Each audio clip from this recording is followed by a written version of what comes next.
Maswera sei mhuri yeZimbabwe, tinokuchingamidzai zvekare kune chimwe chirongwa pano paZim Facebook Secrets and Confessions.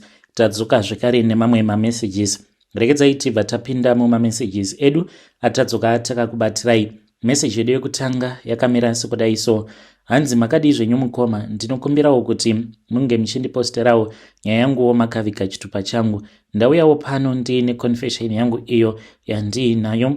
Saka apo pandainge ndichiri ne14 years, sisi vangu vakapotsa varambwa nemukomana wavo murume uyo ainge achida kuvaroora. Nekuda kweizvo zvandakaita, zvakaitikawo mukomana chinhu zvekudai. Nini nesister yangu, we don't share the same fathers, it's different fathers but the same mom. Saka baba vasisi vakati vashaika, then mama vakabva vachizotorerwa imba, vakachizotanga kutambudzika, vakazotanga kuita basa rekutengesa muviri wavo, vakabva vachizoita HIV. Saka mama vanototi ivo havatozivawo kuti baba vangu ndiani. That was when she realized kuti she was pregnant. Unfortunately, ndakabva ndachizozvarwa ndiri HIV positive. Saka mukukura kwangu munhu wese aitongozviziva kuti ndiri HIV positive. Ipapo pandakazotanga kugara nasisi, vainge vachitoshandira umwe mukadzi ainge aine zvimari zvake. Ndopa vakabva vachizosangana nemukomana wavo, asi ainge ambori murume wemunhu, vakachizorambana nemukadzi wacho. Vainge vachishanda paflea market mazuva acho iwawo. Saka murume iyeye ainge achitoda sisi zvekudaro. So then sisi vakabva vachizondituma, vakabva vati vainge vachida kuti ndinge ndichinotenga matest strip aya, mahome based HIV test kit. Ndokubva ndachizoita saizvozvo. Saka ivo sisi vainge vasingatozivi zvekare nabamukuru kuti anoshandiswa sei. Kautsinye kandakaita mukoma, it was just a prank, ndisingazivi kuti it was going to be something that will cause so many problems. Ndakaba kamwe katest strip kacho, ndokubva ndachizozvitesta. Ndakazvitesta ndichiri murumu mangu. Pandakangosvika nekungopinda murumu mangu, ndokubva ndatozvitesta ndikamirira maresults. Then ndipo apo pandakabva ndachizoti ivo vange vachitesta, vainge vakagara mudining, ndikabva ndachizoti ndikuda kutsvaka paflat surface. Ndakabva ndachizoenda mukitchen, ndokubva ndachizonoisa pawindow sill, ndikabva ndachizochinjanisa matest strip avo. Ndakati rabamukuru uko, rasisi uko, ndakabva ndachizotora rasisi ndikarisa muhomwe, ndikaisa rangu rainge riri positive. Ndokubva ndati guys, ndava kumbobuda ndakumboenda panze. So iniwo I thought kuti it was something that was going to be funny, ndozovabudira pachena. Ndakazonzwa sisi vava kuchema. By the time when I went indoors, bamukuru vainge vatoenda vatsamwa vachiti saka wanga uchida kundipa chirwere here. Sisi vakachema mukoma nashe. By the time pandakazovabudira pachena, she was so mad at me. Vakatopotsa varambwa nabamukuru. Ndiyo confession yangu iyo yandiinayo. Kana mukaposta nyaya yangu mundizivisa, ndichange ndichizotevererawo ndiri mucomment section. Muri yeZimbabwe ndo message iyo yandakatumidzirwa ichibva kuna vanzvadzi vedu. Yo, zvakangooma hazvo vedu we. Naimi kokana kwanga kuri kunzi munhu atongobatwa neshoko obva atongokomita suicide, maizoita sei? Asi hanzi kwandiri it was just a prank, but I later realized kuti it was a bad prank. Ndikabva ndachizovaudza. Yo, rekedzai tibva taenda panyaya yedu inotevera. Nyaya yedu inotevera yakamira sekudai so: hanzi mukoma makadii zvenyu. At the age of 28, ini hangu ndaita mari muno muSouth Africa. Ndine mahair salon uye zvekare ndine matavern. Akati one day ndainge ndichidanana neumwe muNigerian uyo wandakadanana naye pandainge ndiri kuCape Town. Zvakabva zvachizobatwa nemurume, ndikapotsa ndaurawa nemurume. Ndakatiza ndichibva kuCape Town ndikabva ndachizouya muno muJoburg. Ndava muno muJoburg ndakatambudzika zvekuti ndainge ndotongodanana nevarume, kunyange varume vevanhu, so that I can just get some quick cash. Zvinhu zvainge zvakaoma. That was when I contacted him ndikati iwe weka ndiwe the source of all of my problems. Matambudziko angu ose akatanga apo patakatanga kudanana. So you can only solve these problems that I am facing. It is only you who can solve everything. Akabva achizoti kwandiri, okay, it is fine, I'll see what I can do. So akabva achizonditira plan. Akabva anditi enda unoona umwe nhingi akadai omuudza kuti ndini ndakutuma. Ndakazoenda kune imwe shop, ndasvika pashop paya ndakatoona kutoti painge pachiita zveun'anga. Ndakabva ndachizonzi ndinge ndichitevera mumwe muNigerian, ndokubva ndachizoenda kuseri ndikaona kuti kwainge kuine chirumu chavainge vakagadzira vakangoisa maketeni, ndo mavainge vachiita izvozvo zvekurombesa vanhu. Ndakabva ndachizonzi ndinge ndichitsvaga chigubhu chi500 ml. Ndakabuda panze ndikatanga kufamba mutauni ndichitsvaga chiempty chigubhu, ndikazochiwana ndikazodzokera kuya, ndokubva vachizoti ndinge ndichiitira weti imomo. Ndaita saizvozvo, vakanditi ndinge ndichienda pamwe painge paine kaduri, vakati ndinge ndichiisa imomo. Ndapedza kudaro mukoma ndakabva ndatanga kubleedha same time. Ndakabva ndanzi kubleedha kwandainge ndichiita soon after ndapedza kubleedha ndaifanira kuti ndinge ndichizodzokamo mudare mavo. Ndikabva ndachizoita saizvozvo mukoma Nashi, ndikabva ndachizorara nen'anga yacho. Ndarara nen'anga yacho yechiNigeria, ndakabva ndachizobatira pamoveri kwava kuchizoshandisa mwana wangu pamhiko dzehurombwa. Chinondirwadza mukoma ndechekuti ndinoslayer, I live life madiro, ndinodanana nemurume wandinenge ndada, uye zvekare ndinongodanana nevarume vagara vanenge vaine zvinhu zvavo. But what has been eating away at me is that kushandisa kwandakaita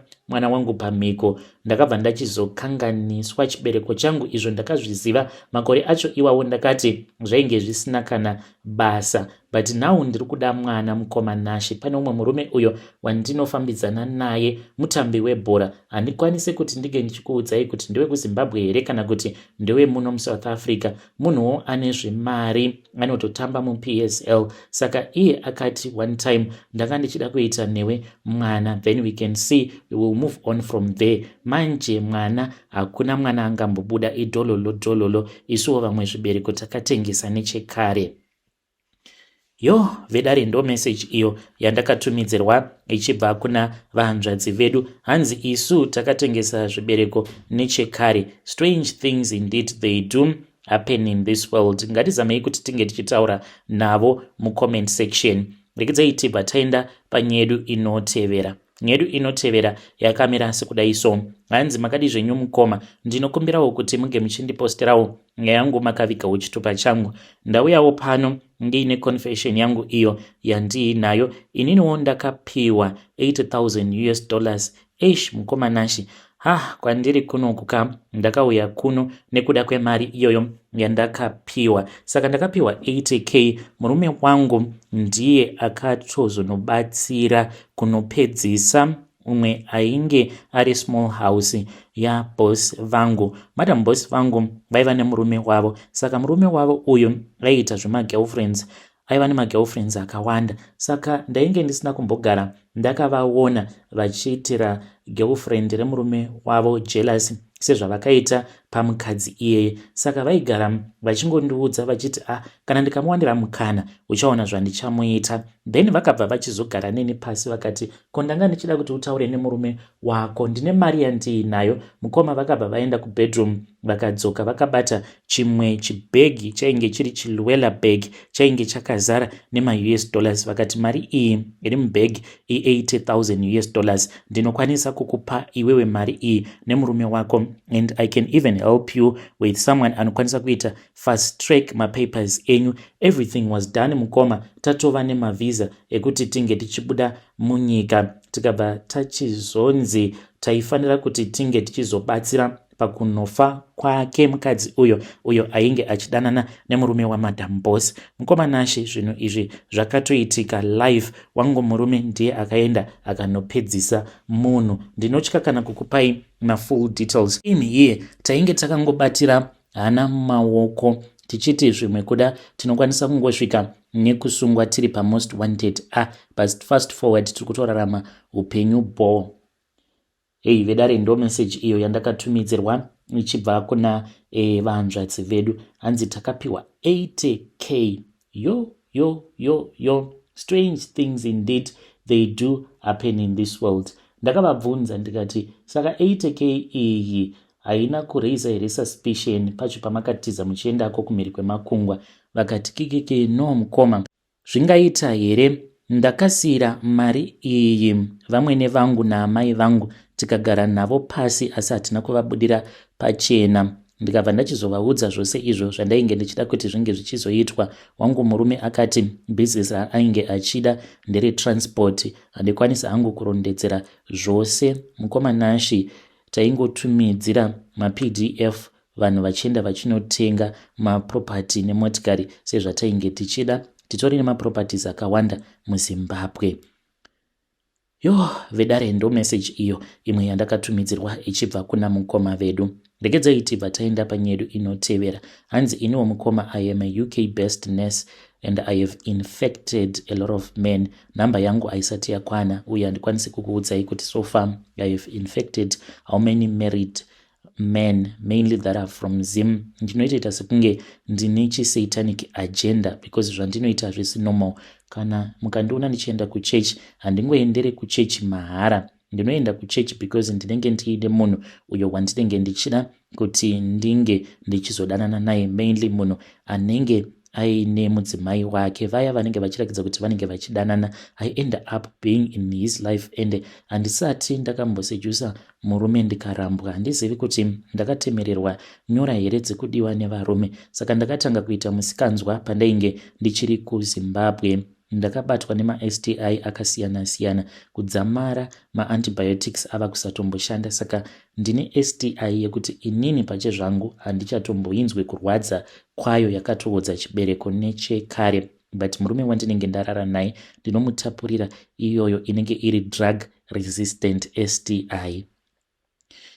Vedare ndo message iyo yandakatumidzirwa ichibva kuna vanzvadzi vedu avo. Hanzi inonzi drug resistant STI. Zvakangooma hazvo vedu we. Regedzai tibva taenda panyedu inotevera. Nyedu inotevera yakamira sekudai so. Hanzi mukoma, iniwo ndinoda kureurura kuti izvi ndo zvatakaita paukama. Saka tina vamwe banguru vedu ava vaiva munhu vainge vaine mari. Izvezvi kupurazi uko kwandinoti ndo kupurazi kwangu, but ndiri kurana purazi iri nemunengina wangu. Iniwo ndinodriva matraki muno mujoni. Munengina wangu ndiye anorana purazi. Tinoitawo zvebuwa goat farming zvekare nekurima zvimwewo zvirimwa papurazi ipapo. Rakatokura, rainge riri purazi rakatengwa nabanguru, asi mukukura kwedu taiudzwa nababa kuti hanzi banguru vakaitira baba vedu hutsotsi kuzonosvika vachizowana mari yekuti vange vachikwanisa kutenga purazi iroro. Saka zvinhu zvakangokura zviri mandiri zvichindirwadza kuti banguru ndo zvavakaita baba vangu. So mushure mekunge banguru vafa, zvinhu zvisati zvagovewa, ndikangoti nyaya dzacho takadzitanga banguru pavainge vari kuma-avenues clinic vachirwara. Ndo patakatanga kufamba takaenda kune imwe n'anga iyi ikatiudza kuti inoshandidzana neumwe murume wekuMozambique. Takazotumidzira mari, murume uya akabva achizouya muZimbabwe. Ndokubva taenda kumatare tikabva tachizonzi kana tichida hupfumi taifanira kuti tinge tichizopengesa mwana wavo banguru, because ivo vainge vakaita mwana wavo 1 ivavo mukoma avo variko kuMozambique. Saka takabva tachizopiwa mishonga iyo yatakanzi tinongotsvaka mubanana, then tobva tanobayirira banga riya pamubhanana, tobva tataura zvose zvatinenge tichida kuti zvinge zvichizoitika kwaari. Ndo zvatakaita mukoma. Takatoti tiri parufu, vanhu vakangoona kuti kana mazhinyiro ainge oita ainge asisiri normal, ainge atova munhu ainge asina kukwana. Baba vangu vakasimuka vakatanga kupopota vakati ndiwe wakauraya mukoma wangu kaiwewe. Ndokubva tatotanga kutoipindirawo nyaya yacho. Akatizapo parufu paya, takazosara tava kugoverana zvinhu izvozvo zvainge zviri zvabanguru. Tikatora zvose mukoma Nashi, hatina kana chatakasiya. Kana dziri sedzimba dzemutauni takazodzitengesa. Ndo dzimwe mari dzandakazoshandisa kutenga maJohn Deere matractor kana muchimaziva emuno muSouth Africa. Zvekare ndikabva ndachizotenga nemaboa goats muno muSouth Africa, ainge achidhura kwazvo. Saka ndine breed rangu randiinaro. Nyaya iyi mukoma haina kutangira patiri. Takangotora hupfumi uhwo hwainge huri hwedu, hwakatorerwa baba vedu namukoma wavo nechisimba. Vedare ndo message iyo yandakatumidzirwa ichibva kuna mukoma vedu. Naimi kozva zvakangooma hazvo vedu we. Strange things indeed they do happen in this world. Hanzi ivo banguru ndo vakatanga nazvo. Rekedzai tibva taenda panyedu inotevera. Yo zvakangooma hazvo vedu we. Hanzi mukoma makadii zvenyu? Ndakati ndichiri ne25 years, pari zvino ndava hangu ne36 years. Ipapo ndainge ndagara ndava kudanana neumwe murume uyu ainge ari murume wemunhu. Isu kwedu kwatinobva kuGokwe. Saka murume uyu akauya kwandiri akandiudza maproblems aaisangana nawo, ndikamagamuchira tikazotanga kudanana. Saka mukadzi wacho akazofind out, ndokubva tachizorovana zvekutorevesa, vakabva vachizorambana. Akabva achizondiudza kuti ainge achida kugara neni, ndikati iri ball, but ini mumwoyo mangu ndainge ndava kusamuda because ndainge ndava noumwe munhu. So I kept my new relationship in secret, tikatanga kugara tose nemurume uya. So by the time paakafind out kuti ndainge ndava nechikomba, ndakabva ndatiza mukoma ndikaenda ndikatanga kugara kune imwe province. Akarwadziwa, akabatikana, ndokubva achizozviuraya mukoma Nashi, but painge papera gore mushure mekunge ndamutiza. Akaramba achingosangana nevakadzi vaimurwadzisa. Iniwo ndakangomuvha on neupenyu hwangu, ndikati ini hapana paangambozviurayira inini because handisi ndega mukadzi pasi rino and handisi last born yeZimbabwe. Noreva here kuti akashaya umwe mukadzi plus vakamurwadzisa one, vakamurwadzisa after inini. So ndakazoti ndadzokera kumba, mainge muri muna December. Mukoma ndakati ndakamirira amai kuti vange vachiuya kuzonditora nengoro nehanzvadzi dzangu because ndainge ndiine magroceries akawanda. Ndakamuona murume iyeye uyo wandainge ndakambodanana naye. Saka akadarika nditi achiti mabhanana. Handina kana kumbomucheka. After azodzoka zvekare achiti mabhanana. Ndo pandakati voice iri zvariri familiar. Ndo pandakati ndichinotarisa kudai, akabva ati ambuya, hamusi kuda mabhanana here? Ndakarohwa nehana mukoma zvekuti kana foni yandainge ndakabata ndakaidonhedza. Ndikabva ndatongoona murume uya asisiko kumberi kwangu. Ndakavhunduka zvekuti kana vamwe vandainge ndiinavo pagrowth point vakatondibvunza kuti ko chii chainge chaitika. Ndikabva ndatovanyepera kuti pane zvandainge ndakakanganwa kuSouth Africa. Mukoma Nashi zvakaitika zvinhu izvi ka1 ndakaona chipoko chemurume uyo wandakambodanana naye akazozviuraya after ndamurasisa. Hey, vedare ndo message iyo yandakatumidzirwa ichibva kuna vanzvadzi vedu. Ngatizamei kuti tinge tichitaura navo vanzvadzi vedu ava mucomment section. Mazvinzwa ka kuti munodanana nevanhu then after that mobva machizowana vamwe vanhu, mobva mazovarasisa apa vakaramba vakadzi vavo. Munhu anokwanisa kutongozviuraya obva watanga kuona chipoko chake. Pakaipa. Rekedzai tibva taenda panyedu inotevera. Nyedu inotevera yakamira sekudai. Hanzi mukoma makadii zvenyu? Iniwo ndashungurudzwa nechikwambo. Pandakauyawo kunoku kuSouth Africa, ndakapiwawo kamwe kamudzi nevamwe gogo vachiti kainge kari kamudzi kekuti ndige ndichiwana macustomers. Basa rangu rainge riri rekuinstalla manails, maeyelashes zvekare nekuruka. Saka ndainge ndichida macustomers ane mari, especially vakadzi vekuchechi because taitonamata nedzimwe mbinga. Saka ndaishandisa kamudzi ikako. Sine rimwe zuva ndakati ndabva kubasa ndakakashaya because kamudzi aka ndaingokasiya kari muglazi, kari mumvura. Ndakazadza glazi racho iroro nemvura, water glass. Pandakadzoka ndichibva kubasa handina kana kumbozvicheka. Ndakazototi ndava kuda kuenda kunorara, ndo pandakabva ndachizotora water glass riya kuti ndige ndichinorasa mvura. Ndobva ndachizotora kamudzi kaya ndorara ndakakaisa pasi pepilo ndikakashaya. Ndakazoti ndichinotsvaka n'anga iya yakandibatsira, ndakavashaya gogo ivavo. Ndokutopanduka kwakazoitika chinhu chikazova chikwambo. Chinhu ichi chinorara neni zuva roga roga mukoma. Ndine dzimwe nguva dzekuti ndinorwadziwa nechibereko kuita sekunge munhu ane kensa. Hey, vedare ndo message iyo yandakatumidzirwa ichibva kuna vanzvadzi vedu. Zvakangooma hazvo vedu way. Please ngatizamei kuti tinge tichitaura navo mucomment section.